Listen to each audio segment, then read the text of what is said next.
आज की इस वीडियो में हम अपने नए लेसन 14 है गणितीय कथनों की जांच करना है इसमें, ठीक है। और ये छोटा सा लेसन, इसमें कुछ नहीं दिया है, बस हमें कुछ गणितीय चीज़ों को जो कथन है उसको जांच करनी है, ठीक है, सिद्ध करनी है। और पहले इसका इम्पोर्टेंट पॉइंट देखते हैं। इम्पोर्टेंट पॉइंट जैसे परिभाषा क्या है, ये अभिगृहित है ना, ठीक है। ये छोटा उपमात्रा गलती से लग गया। और ये प्रमेय, ये क्या है। तो पहले छोटे छोटे चीज़ों को दिखाता हूँ, फिर प्रश्नावली एक के क्वेश्चन में चलेंगे। तो जल्दी जल्दी दिखाता हूँ। परिभाषा क्या है, तो परिभाषा क्या है ये आपको मालूम होंगे कि ये किसी भी विषय का क्या है, स्पष्ट और सटीक अर्थ होता है, ठीक है। तो मैं शॉर्ट में ही लिख रहा हूँ, ठीक है। ये क्या होता है परिभाषा, स्पष्ट और सटीक अर्थ होता है किसी भी मतलब गणितीय कथन की जांच करेंगे ना, तो ये स्पष्ट और सटीक पहले परिभाषा बना लिया जाता है, पर इसमें प्रूफ नहीं लगता, ठीक है। स्पष्ट और सटीक परिभाषा बना लेते हैं। जैसे 5 और 10 को हम जोड़ेंगे तो स्पष्ट परिभाषा और परिभाषा लिखेंगे, उससे पता चलेगा कि 5 और 10 को जोड़ने योगफल जो भी रहे, परिभाषा ऐसे लिखा जाता है, ठीक है। अभिगृहित क्या होता है, ये स्वयं सिद्ध होते हैं, स्वयं सिद्ध होता है। इसमें प्रूफ नहीं आवश्यक होता है, ठीक है। प्रूफ नहीं आवश्यक जो भी रहे, ठीक है, लिख लेना।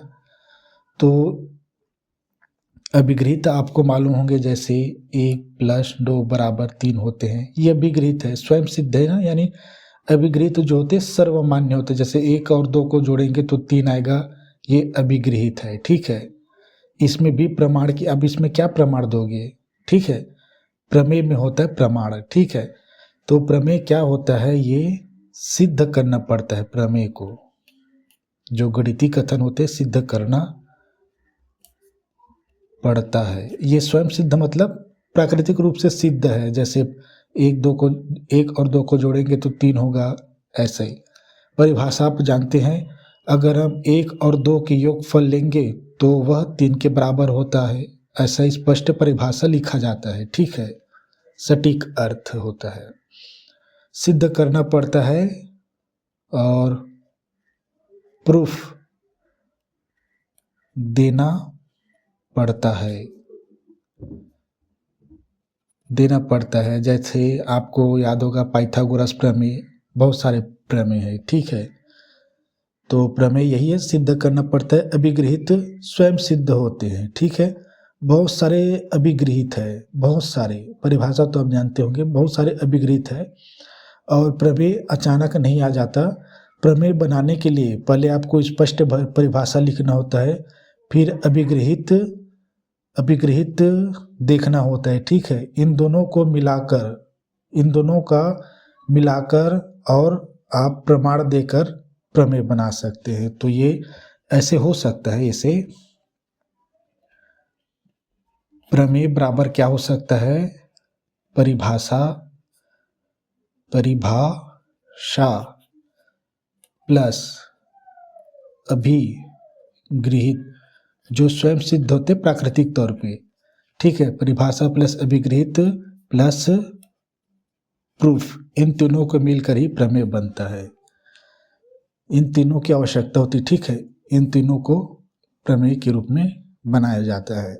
पहले परिभाषा लिखा जाता है, फिर अभिगृहित में बैठाया जाता है, फिर प्रमाण कौन सा निकला देना है या कौन सा निकलता है, अभिगृहित से पता चलेगा कि प्रमाण कहाँ से आया, निकालेंगे करके। जैसे आप 1 + 2 है तो मैथमेटिशियन यहाँ पे ना प्रमाण ढूंढ लेंगे, प्लस है ना यहाँ पे, इसलिए ये प्लस है, प्रमाण है, ठीक है।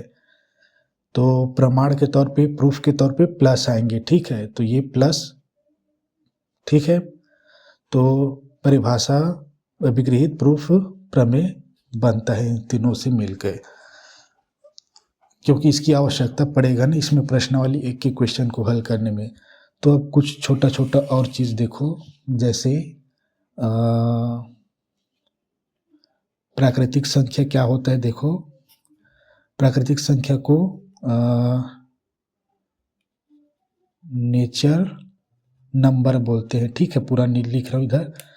नेचर नंबर सामान्य प्राकृतिक संख्या मतलब सामान्य है, जो एक से शुरू होके 1 2 3 4 dot dot dash dash dash dot dot, ये एक से शुरू होनी चाहिए प्राकृतिक संख्या।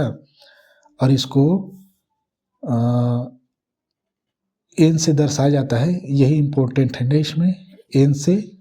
और उसके बाद क्या है, वास्तविक संख्या।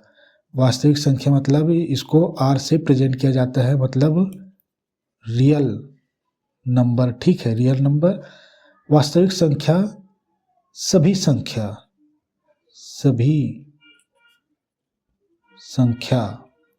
दुनिया की सभी संख्याएं, ठीक है।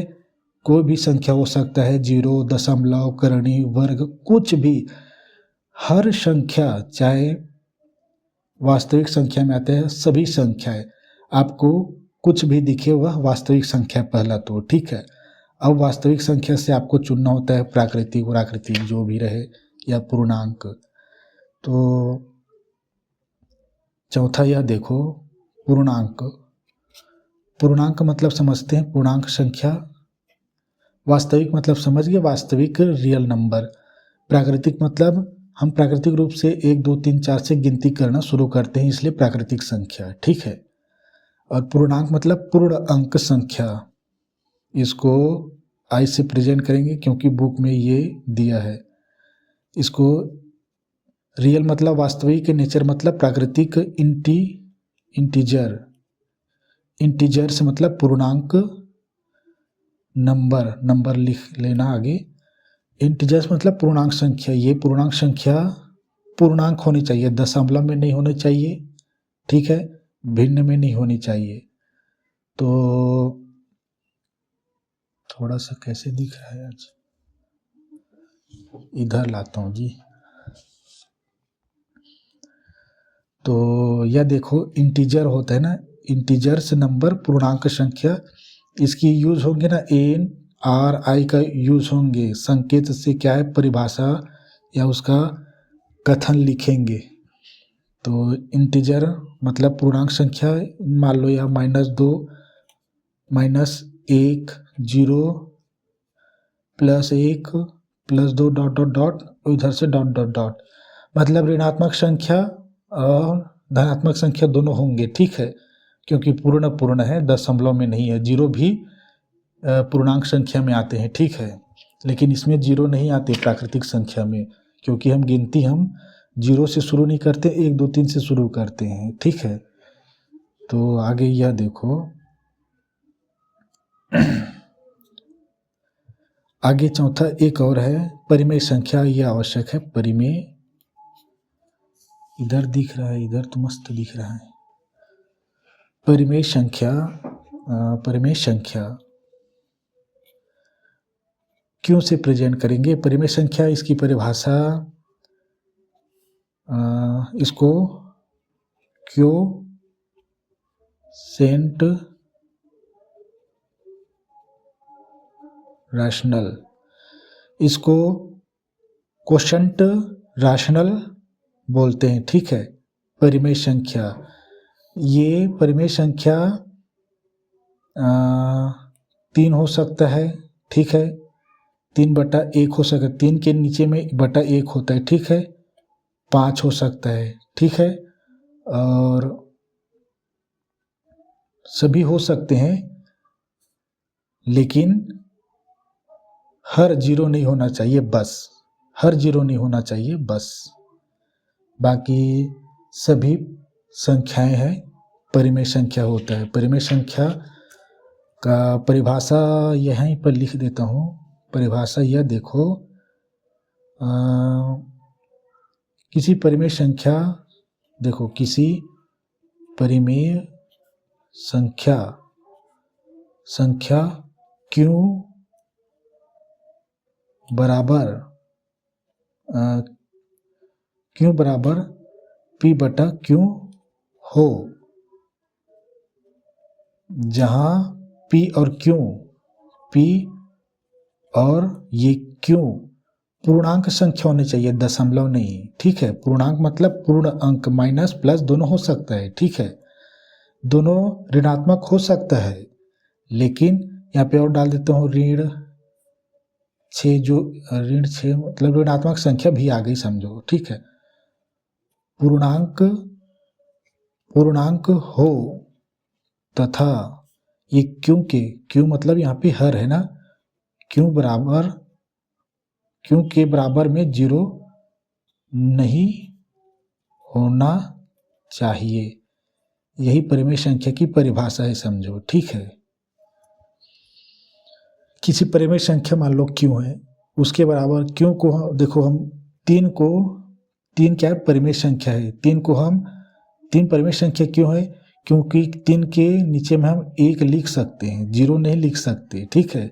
हर एक है तो बराबर में 3 ही है, ठीक है।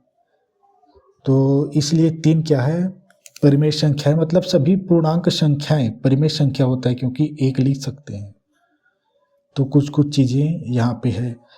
ये दुनिया की सभी संख्याएं, चाहे करणी हो, वर्ग हो, दशमलव इसमें आ सकता, इसमें दशमलव आता है ना, जैसे 1.5 करणी 2, 2 का ये और -3 मतलब ऋणात्मक संख्या गई समझो, और 5 यानी पूर्णांक संख्या गए समझो, और 0 भी आ गए समझो, क्योंकि ये भी एक संख्या है, ठीक है। तो सभी संख्याएं, दुनिया भर की सभी संख्याएं रियल नंबर कहलाती है, ठीक है। रियल नंबर में से अलग अलग करके बांटा गया है। हम प्राकृतिक रूप से 1 2 3 करके गिनते हैं ना, इसलिए इसको नेचुरल नंबर कहते हैं, 1 से लेकर अनंत तक। पूर्णांक मतलब समझते हैं, पूर्ण प्लस अंक है यहाँ पे, ये पूर्ण प्लस अंक शब्द से मिला है, पूर्णांक मिलकर बना है पूर्णांक, मतलब पूर्ण यानी पूर्ण मतलब क्या, पूरा, ठीक है। पूरा अंक दशमलव में नहीं होने चाहिए, ठीक है, और भिन्न में नहीं होने चाहिए, बस इस फॉर्मेट में होने चाहिए। 0 भी हो 0 आता है पूर्णांक में, तो ये है। बटा में होगा तो वो परिमेय होगा, ठीक है, लेकिन हर 0 हो गया तो वो परिमेय नहीं है, ठीक है। तो ये परिमेय, क्यों याद रखना, आई याद रखना, आर याद रखना, एन याद रखना, इनका यूज होंगे कैसे बताता हूँ। इसमें बहुत सारे ना वो लिखने का है, मान लो दिया है, चिन्ह दिया है ऐसे, ये पी क्यों दिया है, और ये दिया है, ये एन दिया है। एन क्या है, प्राकृतिक संख्या है, लेकिन मैं आई लिखूंगा तब यहाँ पे ये होगा जी, ये आई होगा, आई तभी पूर्णांक संख्या होगा। यहाँ पे सभी पी क्यों क्या है, इंटीजर पूर्णांक संख्या का ये सदस्य का चिन्ह है ना, ठीक है। सदस्य का मतलब सभी पी क्यों, इसी परिमेय का इसमें पी क्यों है ना, पी क्यों इंटीजर मतलब पूर्णांक का सदस्य है, सदस्य का चिन्ह, सदस्य है का चिन्ह है ये। तो चिन्हों को भी बताऊंगा, ठीक है। तो चिन्हों को यहीं पे बता दूं, चिन्हों को यहीं पे बता देता हूं, ठीक है। चिन्ह या देखो गणित में इसमें यूज होंगे। पहले मैं उन चिन्हों को बताता हूं जो आज तक हम देखते हुए आ रहे हैं, ठीक है। तो पहला बराबर है, इसको जानते हो। दूसरा क्या है, बराबर नहीं है, यहाँ पे भी लगाओ ना, ये देखो बराबर नहीं है, ठीक है। ये दूसरा है बराबर, हिंदी में आप लिख लेना जी, मैं जो मुख्य चीज़ है ना उसको लिखूंगा, ठीक है। बराबर नहीं है, ठीक है। तीसरा यह देखो, तीसरा ये चूंकि है, चौथा चूंकि के बाद आता है इसलिए। पांचवा यह देखो,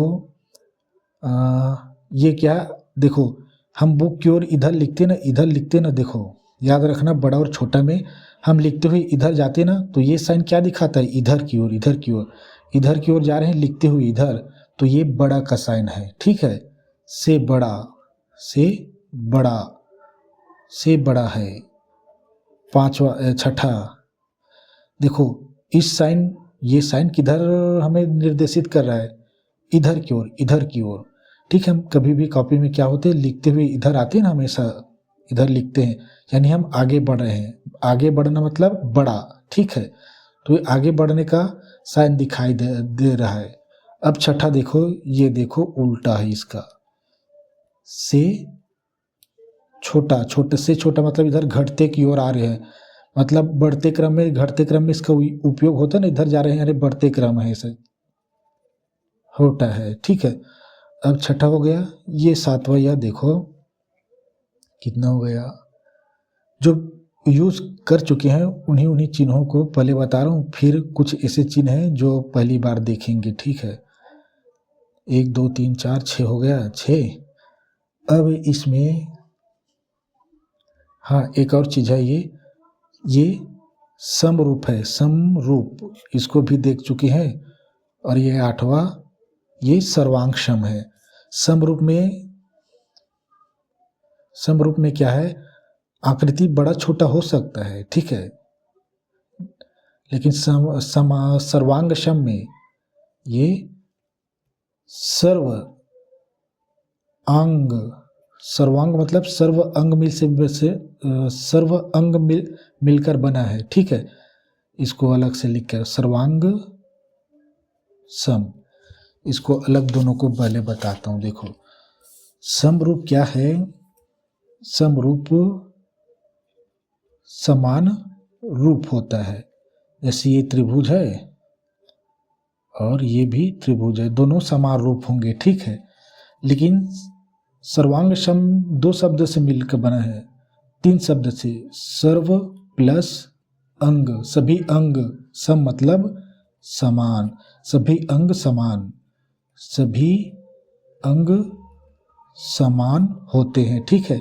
इसमें त्रिभुज इतना बड़ा है तो दूसरा त्रिभुज भी इतना, मतलब त्रिभुज बराबर बराबर आकार की होगी, सभी अंग बराबर है, भुजा भी कोण भी, भुजा दोनों का भुजा बराबर है, दोनों का कोण बराबर है, इसलिए सर्वांग सम कहा जाता है। यहाँ पे बराबर का समरूप है, समरूप में बराबर का साइन लग गए ना, तो सभी अंग बराबर बराबर है, सभी अंग बराबर बराबर है, ठीक है। कोण भी बराबर होते हैं, उनकी भुजाएं भी बराबर होती है, तो ये है। और क्या है, हाँ एक और है समांतर, जिसको हम पढ़ते हुए आ रहे हैं, ये 9वां, समांतर पढ़ते ना, समांतर, ये आपको मालूम है, ठीक है, समांतर क्या होता है।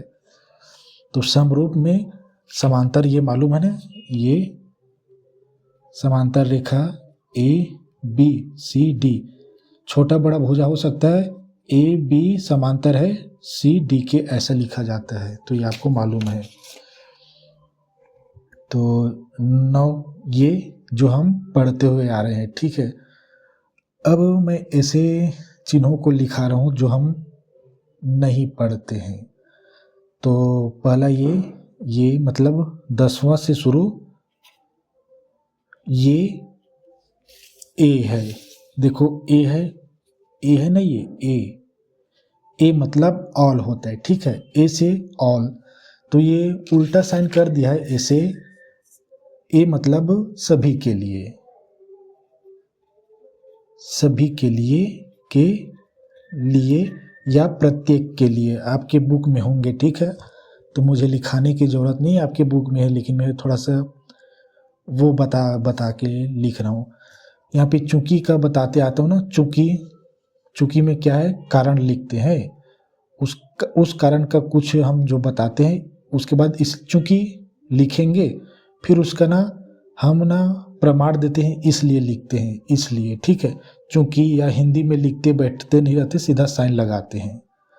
10वां इसका यूज़ करेंगे, और ये 11वां जो भी बताया ये सदस्य है या अव्यय है, सदस्य का सदस्य है, ठीक है, का सदस्य है, का सदस्य है, का सदस्य है, या बुक में दिया है का अव्यय, उसको पढ़ना नहीं आता मुझे, वही लिखा है अव्यय ऐसे कुछ, ये अव्यय है।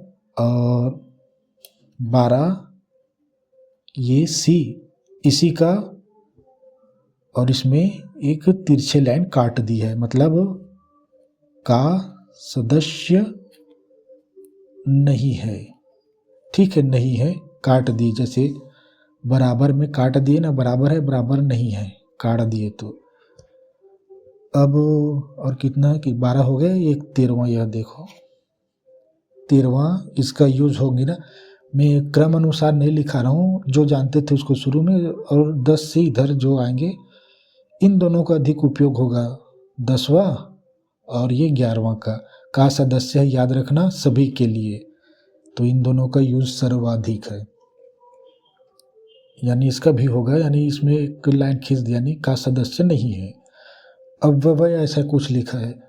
तो ये 13 देखो, इसमें ये हम हमेशा ऐसे लिखते हैं, ठीक है, इसका मतलब है इंगित करता है, ये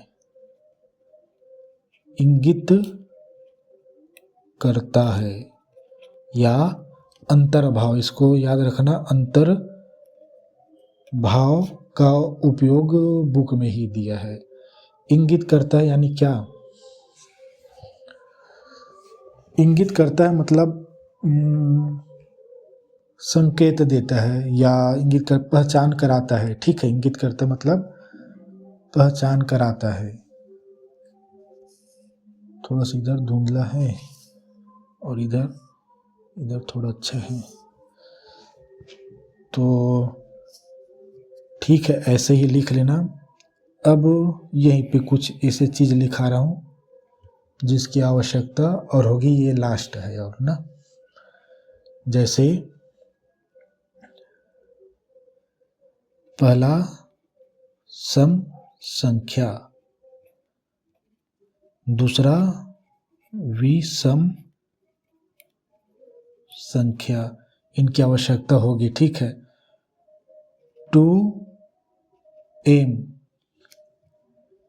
एक सम संख्या है, और सम संख्या है जहाँ m कोई भी पूर्णांक, m पूर्णांक संख्या है, पूर्णांक संख्या है, ठीक है, इसको लिख लेना।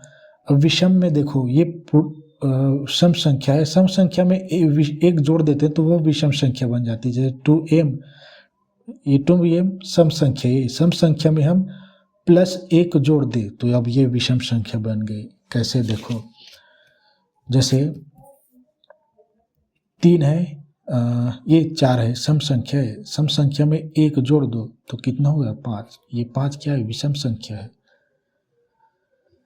तो यानी 2 है मतलब क्या, 2 का गुणज है, ठीक है, यहाँ पे 1 रखूंगा तो 2 एकम 2, जैसे 2m है तो 2m के स्थान पे मैं 1 रखता हूँ, गुणा में 1 बराबर 2 एकम 2, तो 2 क्या है, सम संख्या है, ठीक है। m के स्थान पे 1 से लेकर आप 2 3 4 5 कुछ भी रखो, वह आएंगे सम संख्या ही, जो 2 से भाग हो जाएगा, ठीक है। यहाँ पे हम m के स्थान पे 1 2 3 4 5 6 7 8 कुछ भी रखो, सम संख्या रखो या विषम संख्या रखो, पूर्णांक होनी चाहिए, +1 कर दोगे ना तो वह हमेशा विषम संख्या ही आएगा। जैसे 2m + 1 है, कौन सा रखूँगा, कुछ भी रखो, 1 2 3 4 5 रखता हूँ, 5 गुणा में ये 2 + 1, 5 दूनी 10 + 1 बराबर कितना, 10 1 11, 11 क्या है, विषम संख्या है। तो इससे ये विषम संख्या की फार्मूला है, ये सम संख्या की फार्मूला है, इसका यूज होता है किसमें, समीकरण बनाने में, और अभी तक मैं इसको चर अचर में जब बीजगणित पढ़ाया था उसमें पढ़ा थे। विषम संख्या है, विषम संख्या, एम क्या है? पूर्णांक संख्या है, ठीक है। कोई भी संख्या ले सकते हो एम के स्थान पे। तो ये इतना चीज़ें हैं, ठीक है। बाकी को बाद में हल करते समय दिखा दूंगा, ठीक है। तो प्रश्नावली 3 के लिए ना 3 कथन दिए हैं जिसको हमें सिद्ध करना है, ठीक है। तो हो सकता है वो क्वेश्चन में आ जाए, तो उसको पहले सिद्ध करना बता देता हूँ जी।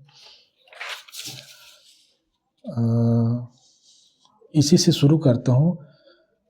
गणितीय, ये जा रहा है जी।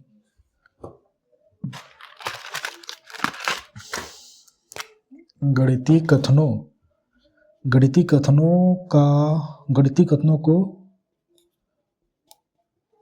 सिद्ध करना, ठीक है। तो गणितीय कथनों को सिद्ध करना तो आएंगे ही भाई। और ये देखो, पहला कथन ये है,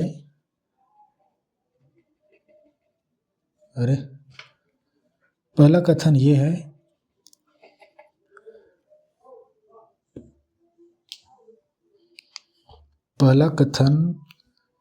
कि यहाँ पे कुछ प्रॉब्लम था क्या जी? यहाँ पे पहला कथन यह है कि एक विषम और सम संख्या का जोड़ हमेशा विषम होता है। एक विषम और एक सम संख्या का जोड़ क्या होता है? हमेशा विषम संख्या होती है। तो इसको सिद्ध करना ये कथन है, ठीक है। कथनों को सिद्ध करना पहला कथन है। तो उत्पत्ति ये आ सकते हैं, उत्पत्ति, उपपत्ति, ठीक है। उत्पत्ति क्या है? डायरेक्ट लिख देता हूँ। सम और विषम संख्या अभी बताए थे ना, अभी दिखाता हूँ मैं। ये एक सम संख्या है, ये एक विषम संख्या है। हम दोनों को जोड़ देंगे तो क्या ये विषम संख्या लाती है? कथन है ना, गणितीय कथनों को सिद्ध करना, समझने की कोशिश करना। जब सम और विषम को जोड़ेंगे, और यहाँ पे देखो, यहाँ पे एक सम है, ये सम है, ये एक विषम है। तो देखो यहाँ पे सिद्ध भी है कि ये विषम संख्या है, यहाँ पे सिद्ध है। 2m क्या है? सम है, 2m सम है, और एक क्या है? विषम है। यानी सम को और विषम को जोड़ेंगे तो हमेशा विषम संख्या आएगी, ये विषम संख्या ही है, ठीक है। तो यही सिद्ध करना है हमको यहाँ, और कुछ नहीं। तो मान लो क्या यही सिद्ध करना है, 2m + 1 आएगा। तो मान लो सम पूर्णांक b को हम क्या लिख सकते हैं? b = 2k, ठीक है। सम पूर्णांक, ठीक है। और विषम पूर्णांक a को हम a बराबर क्या लिख सकते हैं? 2, यही बताया था ना, विषम बनाने के लिए क्या +1 जोड़ेंगे, इसमें +1 जोड़ देंगे k, ठीक है। चूंकि इसका k अलग है तो इसका 1 डाल देते हैं, +1 लिख सकते हैं। सब पहले से बता दिया मैंने, सम को ऐसे बनाना है, विषम को ऐसे बनाना है। अब इन दोनों को जोड़ देता हूँ, ठीक है। तो बायां बायां के साथ दायां के साथ जोड़ता हूँ, ठीक है। इसको पहला समीकरण, इसको दूसरा समीकरण, 1 व 2 समीकरण को जोड़ने पर ये कथन को सिद्ध कर रहा हूँ, यही आएंगे, ठीक है। तो और भी अच्छे अच्छे कथन हैं, नेक्स्ट वाले 2-3 अच्छे, बहुत अच्छे हैं। तो जोड़ूँ मैं, ए बी को जोड़ता हूँ, ए को पहले जोड़ता हूँ जी, ए प्लस बी, बायां बायां बायां के साथ और दायां दायां दायां के साथ। तो पहले ए लिया था तो ए का इसको लेता हूँ बराबर में 2k1, ठीक है, 2k1, उसके बाद +1 प्लस ये क्या है 2k, ये अब आगे क्या है, अब आगे क्या है 2k1 है, ठीक है, और 2k1 है, यहाँ पे 2k है, और हम इसको ऐसे लिख सकते हैं, कैसे, a प्लस बी बराबर 2k और 1 प्लस 2k प्लस 1, ठीक है। अब इसमें इन दो को हम वो निकाल लेते हैं, क्या, उभयनिष्ठ। तो इधर देखो ए बी, मतलब ए बी क्या है, सम विषम का जोड़ है, दोनों में 2 कॉमन है यानी उभयनिष्ठ है, दो को निकाल लिए। अब k1 प्लस k और इधर +1 है। अब मैं ये कहूँ कि ये k1 प्लस k बराबर एक कोई पूर्णांक संख्या है,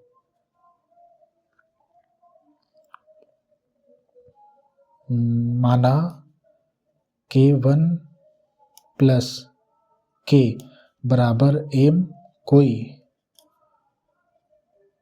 पूर्णांक संख्या है, तब a प्लस b बराबर इसके स्थान पे m को रख रहा हूँ 2m प्लस 1, यही आया जो पहले से आपको बता रहा हूँ कि इसको ही सिद्ध करना है। इसमें क्या है, ये 2m क्या है, सम संख्या है, ये पूरी विषम संख्या है, इसमें एक जोड़ दिए, एक क्या विषम संख्या है, इसी को ही सिद्ध करना था। तो अतः करके आप लिखना 2m प्लस 1 एक विषम संख्या है, या इसको पूरा करके लिख लेना, यही है सिद्ध करना था। तो कुछ नहीं है, यहाँ पे लिखा क्या था, एक विषम संख्या लिए थे, एक सम संख्या का जोड़ हमेशा विषम आती है। तो देखो भाई ये विषम है, पहले से आपको बता चुका हूँ, ठीक है, ये विषम है, यहाँ पर भी विषम है, k के स्थान पे आप कुछ भी रखो, ठीक है। तो दूसरा कथन यह देखो, दूसरा कथन यदि लिखना पड़ेगा क्या इसको, दूसरा कथन देखो, यदि मेरा आज ये पेन नहीं चल रहा है, यदि एक तिर्यक रेखा जो होता है, तिर्यक रेखा दो समांतर रेखाओं को क्या करता है, ये पेन क्यों नहीं चल रहा है आज, रेखाओं को क्या करता है, प्रतिच्छेद करता है, रेखाओं को प्रतिच्छेद करे तो उनके क्या एकांतर कोण करे तो एकांतर अंतः कोण क्या होते हैं, एकांतर अंतः कोण का युग्म मतलब जोड़ा, युग्म बराबर होता है, ठीक है। तो देखो एक तिर्यक रेखा लेता हूँ मैं, ये आपको भले वो लग रहा होगा अटपटा, लेकिन क्या है, करना ही है। एक आज नहीं चल रहा है जी, पेंटर क्या बोलते हैं इसको, मार्कर बोलते हैं भाई। ये एक तिर्यक रेखा, दो समांतर रेखा ए बी मैंने लिया, इसको सी किया, इसको डी किया, और इसको P किया और इसको Q किया। तो मैं इसको बताते आता हूँ कि जेड शेप बनता है तो वहाँ का कोण, ये कोण और ये कोण आपस में बराबर है भाई, ठीक है। और ये कोण डबल डबल कर रहा हूँ, ये कोण और ये कोण आपस में बराबर हैं, एकांतर अंतः कोण बराबर होते हैं। हमें सिद्ध करना है ये कोण बराबर होगा और ये कोण बराबर होंगे करके सिद्ध करना है हमको। तो यहाँ आप लिख लेना, यहाँ ए बी समांतर है सी डी के एवं पी क्यू तिर्यक रेखा है, ठीक है। तो हमें सिद्ध करना है, सिद्ध करना और इस बिंदु का नाम भी करना पड़ेगा ना, तभी तो ये कोण बनेगा। इसको हम एम देते हैं, इस बिंदु का नाम एन देते हैं, बी एम एन, ठीक है। जो भी है क्यों भी बोल सकते हैं। सिद्ध करेंगे, पहला ये देखता हूँ और ऊपर से पढ़ना शुरू करेंगे, ठीक है। कोण ये ए एम और पूरा लेता हूँ जी, ये क्यों लेता हूँ, ठीक है। मैं क्यों लेता हूँ, ए एम क्यों, नहीं, एन लेता हूँ मैं, एन, ठीक है। एन ए इस कोण को, फिर ये एन, ठीक है। इसके बराबर में, इस कोण के बराबर में ये, तो ये है कोण एम से शुरू करेंगे ऊपर से, ये एन और ये डी, ये दोनों बराबर है। और मेरा मार्कर नहीं चल रहा है। और एक और कोण ये वाला बी से शुरू करता हूँ, कोण बी और ये एम ही है ना बिंदु, चारों कोणों के लिए एम ही बिंदु कहलाएंगे, एम और ये एन बराबर है। इसमें सिद्ध करना इसको, और इसके बराबर में ये वाला, तो ये कोण एम से ही शुरू होगा, एम एन और ये सी, ये सी है, सी डी नहीं है, ठीक है। डी इधर देखो, ए से शुरू किए थे, यहाँ पे बी से शुरू किए, यहाँ पे एम से शुरू किए, लेकिन इसमें डी से लास्ट हुआ, इसमें सी से लास्ट हुआ ना, समझने की कोशिश कर लेना। तो इसमें सिद्ध करना है, तो सिद्ध करने का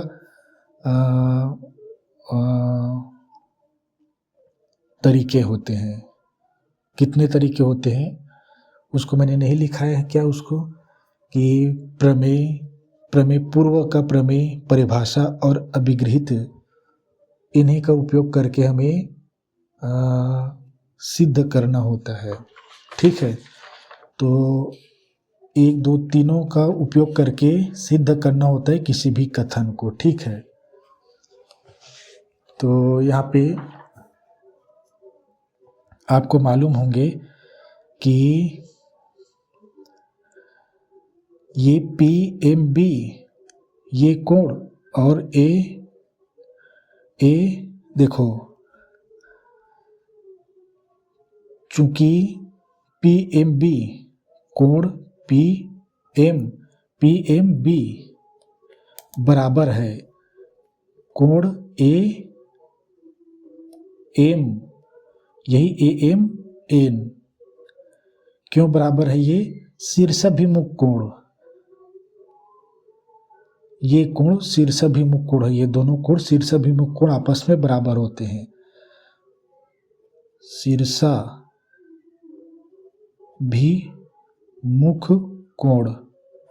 शीर्षाभिमुख कोण आपस में बराबर होते हैं, ठीक है। ये क्या है, प्रमेय है, शीर्षाभिमुख कोण आपस में बराबर होता है, ये एक प्रमेय है, ठीक है। और इसके लिए एन एम एन डी के लिए इसके बराबर में कौन सा है संगत कोण, ये कोण बराबर है, ये संगत कोण, तो ये M N D A M D, और आपको समझ में नहीं आ सकते इसीलिए मैं नहीं कराऊंगा करके सोचा था कि ये एम एन डी कोण एम एन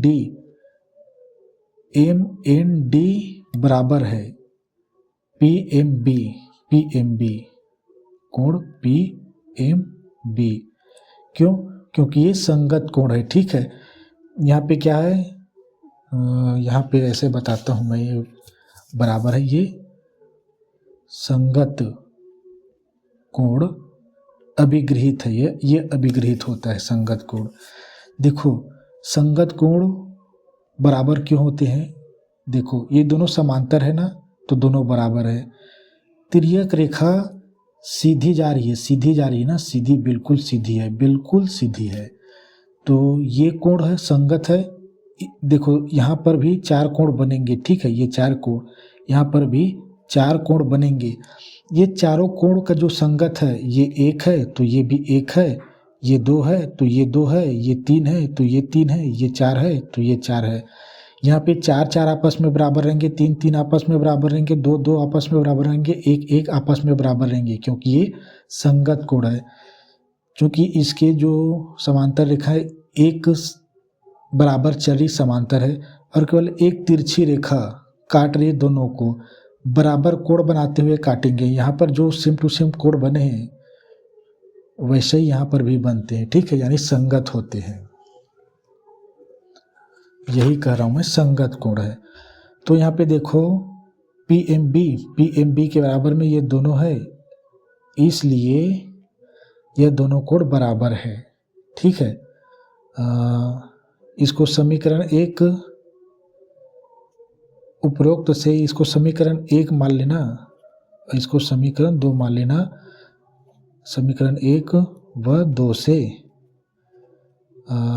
इसके बराबर में है, इसके बराबर में है, तो एक हमारा एक प्रश्नावली में एक कथन है, कथन नंबर प्रश्न 2 का कथन है एक कि क्या होता है, कथन है उसको मैं यहीं पे बताता हूँ। कथन क्या होता है कि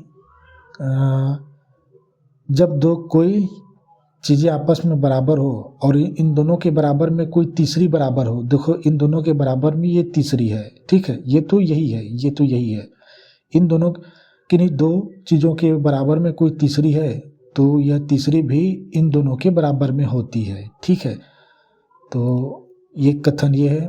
दूसरा मैं तो ये बताता हूँ कि एक ही चीज़ के बराबर में कोई 2 अन्य चीज़ें हैं, अलग अलग है, तो ये भी आपस में बराबर होंगे, तो ये दोनों आपस में बराबर होंगे। इसको सिद्ध करना था ना, तो एक यहाँ पे निकल आया, ये दोनों एम एन डी है यहाँ पे, तो कोण ए एम एन बराबर है कोण एम एन डी। एक यही सिद्ध करना था, दूसरा ये है, तो ये एक सिद्ध हुआ ये। और इसी तरह से हम इनको संगत भुजाएं लिया था ना। अब इसी तरह कोण एक इन दोनों को भी सिद्ध कर सकते हैं, इनके संगत भुजा लेकर। ठीक है, तो मैं डायरेक्ट लिख देता हूँ इसी तरह, क्योंकि इसमें कुछ नहीं है जी। इसी तरह क्या है, ये दोनों भी आपस में बराबर होंगे, या सिद्ध करके बताना पड़ेगा जी। इसी तरह कौन कौन सा, बी एम एन, इसी में टाइम बर्बाद हो गया, बी एम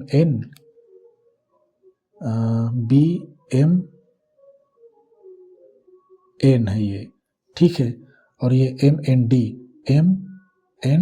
डी, तो इसमें इसका लिया था और इसका लिया था। ठीक है, अब इस त्रिभुज को मतलब इस कोण को और इस कोण को बराबर सिद्ध करनी है हमको।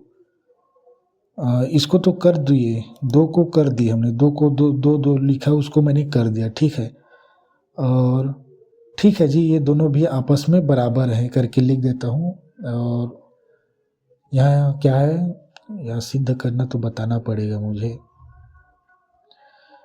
तो ये एक आंतर कोण है, ये भी एक आंतर है। और देखो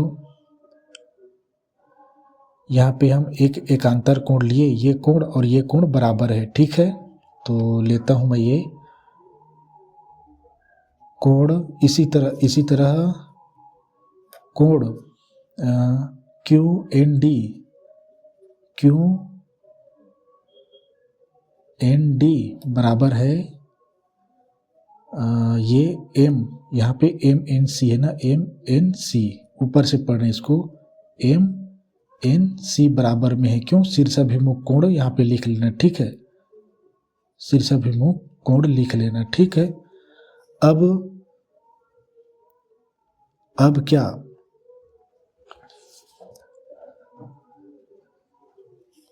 इसके बराबर में ये है, ठीक है, तो इसके बराबर में ये भी तो है, क्योंकि ये और ये संगत कोण है।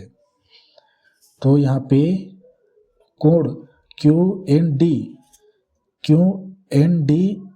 एन एम बी, या इसको हम पढ़ेंगे बी एम एन बराबर, यहाँ से ऊपर से शुरू करे थे ना इसको बी, इसको मैं डी एन क्यू लिखना था इसको, ठीक है। तो बी ऊपर से पढ़ना शुरू करते हैं ना, बी एम एन, यहाँ पे लिखा है बी एम एन, ये दोनों बराबर है, बी एम एन, क्यों, संगत कोण, ठीक है। तो चूंकि इसके बराबर में इसके बराबर में ये दोनों है, तो इसको पहला समीकरण मानना, इसको दूसरा मानना जी, फिर समीकरण 1 व 2 से, आज ये नहीं चल रहा है तो मुझे दबा के लिखना पड़ रहा है, ठीक है। इन दोनों से जब दोनों बराबर है तो ये दोनों भी बराबर है, जो ये हमारा ये है, तो कोण बी एम एन बराबर है कोण एम एन सी, ठीक है। तो सिद्ध करना था इसको और इसको, ठीक है। तो कुछ नहीं दिया था इसमें, और इसको मैं बताते आता हूँ कि जेड शेप में होते हैं, ऐसे जेड शेप में होते तो ये कोण बराबर होता है करके, उल्टा भी होता है ऐसे, ये कोण बराबर होता है करके। लेकिन इसमें बहुत सारी चीज़ें होती है ना, ये 2 ही कोण बस नहीं होते, 4 कोण होते हैं दोनों में, तो एक यही है। और एक और बता देता हूँ, आज इस कथन को सिद्ध करने में टाइम निकल गया। तीसरा कथन यह है जो प्रश्नावली 3 में दिया है कि त्रिभुज के तीनों अंतः कोणों का योग 180 डिग्री होता है। तो एक त्रिभुज बना लो ऐसे, ये ए बी सी, ये कोण 1 2 3, ठीक है। अब हमने ए समांतर रेखा खींचा तो इसका नाम दिया कोण 3 था, ये 4, इसको दिया 5, तो इसको सिद्ध करेंगे, ठीक है। तो दिया क्या है, शीर्ष ए में बी सी के समांतर रेखा एक्स वाई बनाए, ठीक है। तो हमें तीनों कोणों का योग को क्या है, सिद्ध करना है कि त्रिभुज के तीनों कोणों का योग 180 होता है कि नहीं। तो उसके पहले कुछ रचनाएं किया जाता है, ठीक है। तो हमने एक रचना किया था, ये रचना में लिख लेना या ऐसे लिख लेना। अब क्या है, कुछ नहीं है भैया, यहाँ पे कोण 4 5 और 6, कोण 4 प्लस कोण 1 प्लस कोण 5 क्या है, 1 2 3 4 5 बराबर कितना, 180 डिग्री, क्यों, रेखीय युग्म अभिगृहित से, इसको बताते आता हूँ ना अभिगृहित करके, ये क्या है, अगर कोई सीधी रेखा है तो वह क्या है 180 डिग्री का कोण बनाता है। देखो यहाँ पे एक सीधी रेखा है तो ये पूरा 180 डिग्री का कोण बनेगा, एक कोण, दो कोण, तीन कोण, तीनों मिलके पूरा 180 डिग्री है, ये पूरा 180 डिग्री है। इसको हम नाम दे दें क्या, पहला। अब क्या है, हमें सिद्ध करना है 180 डिग्री, ठीक है। दूसरा अभी बताया था कि कोण 4 वाई जेड शेप में है ना, जेड शेप में, और ये भी उल्टा जेड शेप में भी अभी ही बताया कि ये जेड शेप में है, यही एकांतर कोण वाली। तो इसके क्या है, अंतःकोण युग्म बराबर होते, यही बराबर है। इसको समझना नहीं, बस याद रखना, आपको दोबारा यहीं पे मिला है। और कोण 4 बराबर है कोण 2 के, क्यों, एकांतर कोण, ठीक है। ये 5 और 3, कोण 5 बराबर है कोण 3, क्यों, एकांतर कोण जेड शेप में है। देखो वाई से गए इधर जेड, ये कोण बराबर है जेड शेप, यही ये बराबर है तो ये बराबर है। मान यहाँ पे 4 दिया है, यहाँ पे 4 दिया है, ये यहाँ पे ये 2 दिया है, ठीक है। और एक ऐसा दिया है, ये 5 दिया है, ये सी वाला 3 दिया है, ठीक है ना। तो आपस में बराबर एकांतर कोण है ये। और अभी एकांतर कोण का अंतःयुग्म देखे थे, जो भी रहे एक अंतःयुग्म बराबर होता है करके देखे थे। तो बस अतः करके लिखें, अतः 4 के स्थान पे मैं 2 रखता हूँ, 5 के स्थान पे मैं 3 रखता हूँ। अतः दूसरा, ये तीसरा, अतः समीकरण 2 व 3 का मान समीकरण 1 में रखने पर, समीकरण 1 क्या है, 4 का मान क्या है, करणी दो बोलता हूँ 2, ठीक है। कोण 4 बराबर 2 है, प्लस कोण 1 यहाँ पे नहीं है तो कोण 1 प्लस कोण 5 बराबर 3 है, बराबर 180 है। तो ये सिद्ध हो गया भाई त्रिभुज का 1 2 3, आप ऐसे लिख सकते हो कोण 1 कोण 2 कोण 3 बराबर 180 डिग्री।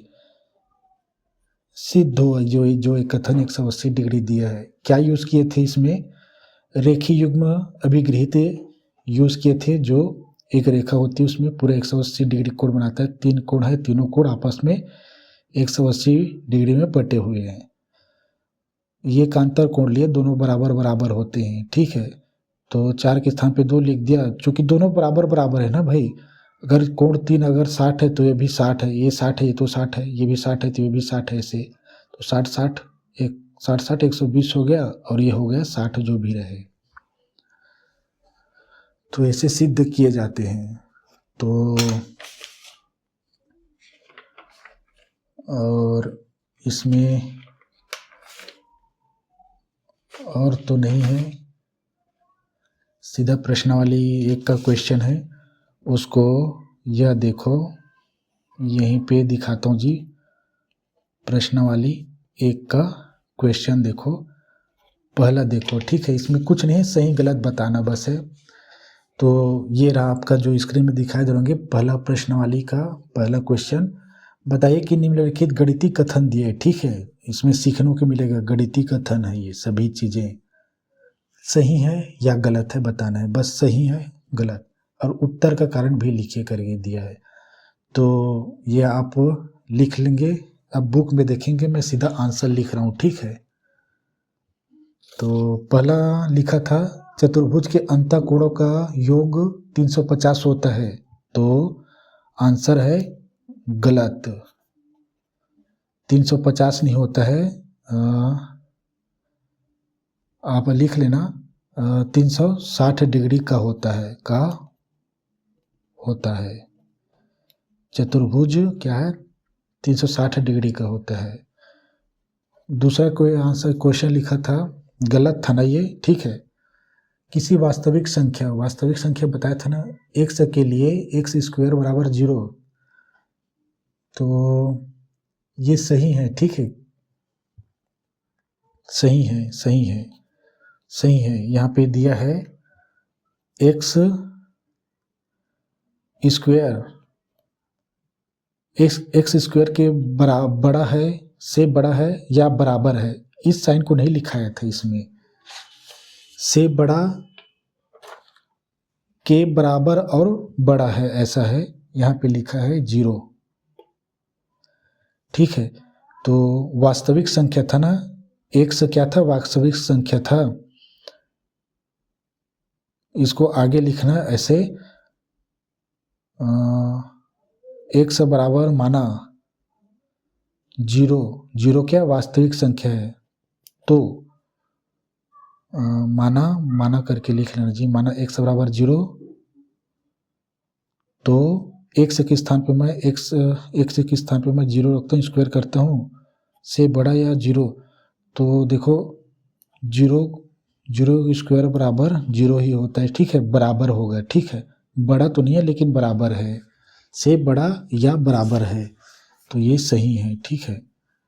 और तीसरा यह देखो, दो सम संख्याओं का जोड़ सम संख्या होता है। दो सम संख्या, मान लो कोई भी संख्या, मान लो सम संख्या 8 और दूसरा सम संख्या मान लो 12, दोनों को जोड़ेंगे तो क्या सम संख्या आएगा, 8 और 2, 10 का शून्य यहाँ से लाइए 1 1 2, ठीक है। 20 से सम संख्या है, ठीक है। तो सही है, तीसरा सही है, तो सही है। बस कारण सम संख्या 8 + 12 बराबर 20 सम संख्या है, ठीक है। कारण में जो भी रहे, ये तो आएगा भी नहीं इसमें। चौथा यह देखो, सभी अभाज्य संख्या विषम होती है। नहीं, गलत। अभाज्य संख्या, सभी अभाज्य संख्या विषम होती, गलत। 2 अभाज्य संख्या है और ये विषम नहीं है, और यह विषम नहीं है। पांचवा यह देखो,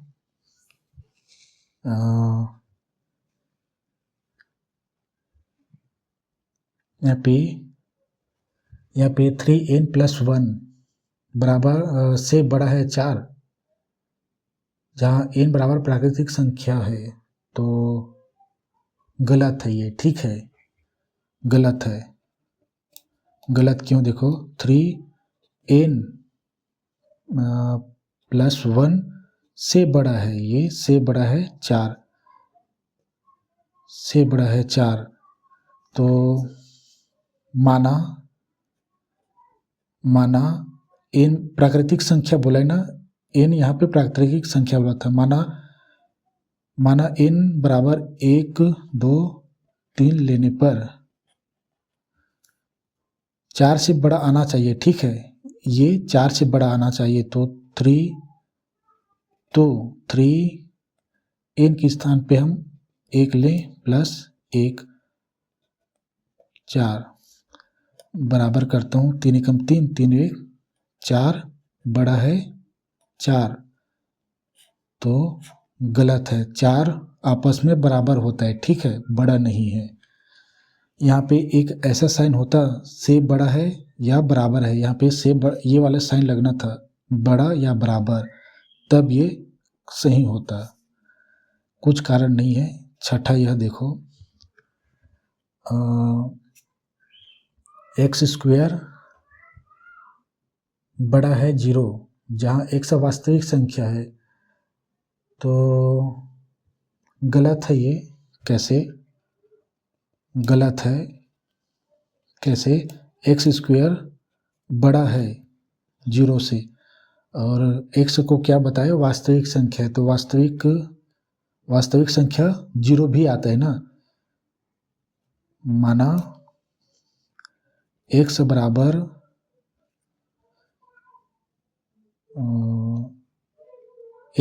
कोई भी संख्या लो ना, एक्स के बराबर 0 से बड़ा आना चाहिए। ठीक है, ठीक है। यहाँ पे एक्स के स्थान पे आप कोई भी संख्या रखो, 0 से बड़ा आना चाहिए। ठीक है, अगर मैं 1 रखता हूँ तो 1 का स्क्वायर 1 ही आएगा, यानी 0 से बड़ा हो गया। लेकिन माना 0 रखता हूँ, 0 क्या वास्तविक संख्या है। ठीक है, तो 0 से बड़ा आएगा? नहीं आएगा। x बराबर 0, माना x बराबर 0 जो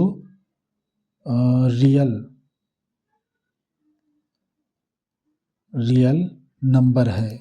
ठीक है, वास्तविक संख्या है करके लिख लेना, लिख देता हूँ वास्तविक संख्या है, जो वास्तविक संख्या है। तो एक्स के स्थान पे हमने रख दिया 0 स्क्वायर बड़ा 0 बराबर किया, तो 0 का वर्ग 0 होता है, बड़ा 0, तो ये गलत हो गया। ठीक है, 0 आपस में बराबर होते हैं ऐसे, जैसे ये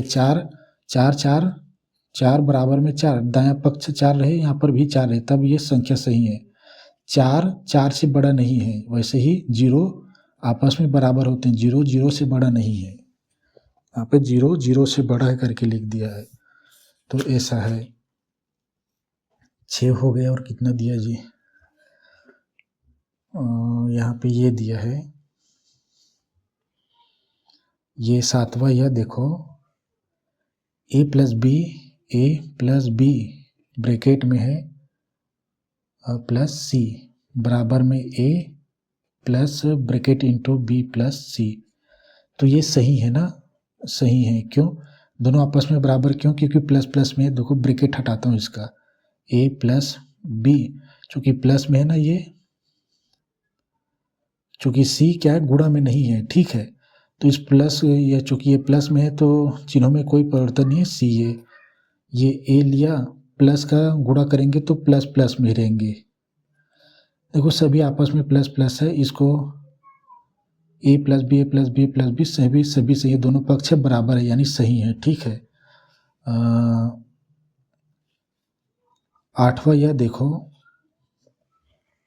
इसमें माइनस है और ये गलत है। देखो यहाँ पे दिया है p minus q plus r दिया है, बराबर दिया, ये गलत है ना? गलत, 8वां गलत है।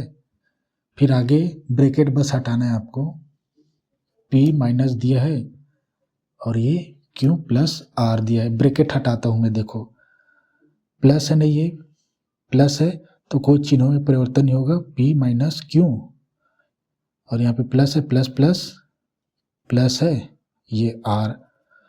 अब ये p दिया है, ये माइनस है, ये प्लस है, तो माइनस, ये q, माइनस प्लस माइनस, ये r। ठीक है, गुणा होता है प्लस माइनस का, बहुत बताया हो। देखो अब यहाँ पे r प्लस में है, r माइनस में है, यानी ये गलत है। ठीक है, p प्लस में है, p प्लस में सही है, q माइनस में, q माइनस सही है, लेकिन बस यहाँ पे गुणा हो गया ना, ये प्लस दे दिया तो ये r गलत है। ठीक है, अब इसका 9वां देखो, 9वां इसको हल करके बताता हूँ। यहाँ पे x प्लस y ब्रैकेट है माइनस z बराबर है, ब्रैकेट बस हटानी हमको, बस कुछ नहीं है इसमें, और पीछे में जो लिख कर दिया है उसको ध्यान ही नहीं देना, ये y है। ठीक है, ये y माइनस z, तो हटा के देखता हूँ, ये माइनस है तो चिन्हों में परिवर्तन होंगे। ठीक है, ये एक्स प्लस में तो ये माइनस एक्स हो गया, और ये प्लस है तो ये माइनस वाई, और ये माइनस का माइनस जेड बराबर ये एक्स है इधर है, प्लस प्लस प्लस वाई, ये minus plus minus minus Z. X plus minus में यानी दोनों आपस में बराबर नहीं है, बराबर के साइन है ना, यानी ये गलत है। तो प्रश्न क्रमांक 1 का सारा क्वेश्चन इस तरह से है, ठीक है। तो नेक्स्ट वीडियो क्वेश्चन नंबर 2 से होगा, ठीक है। आज के लिए इतना ही, धन्यवाद।